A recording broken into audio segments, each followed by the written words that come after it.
په ژوند کې هر چاته عفو او بخشش کوي، بهانه کوي، معافي ورته کوي، خو دوه کسان دا چېرې هم مه بخښئ.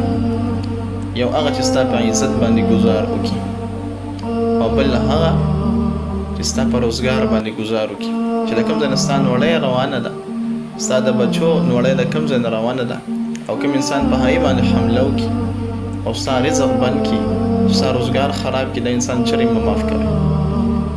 او چې کوم انسان ستا په عزت باندې حمله وکړي، دا انسان هم چېرې مه معاف کوئ.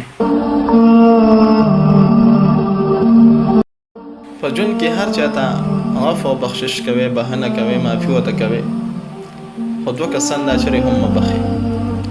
یو هغه چې ستا په عزت باندې ګزار وکړي، او بل هغه چې ستا په روزګار باندې ګزار وکړي، چې د کوم ځای نه ستا نوړۍ روانه ده، ستا د بچو نوړۍ د کوم ځای نه روانه ده، او کوم انسان په هغې باندې حمله وکړي او ستا رزق بند کړي، ستا روزګار خراب کړي، دا انسان چېرې مه معاف کوئ. او چې کوم انسان ستا په عزت باندې حمله وکړي، دا انسان هم چېرې مه معاف کوئ.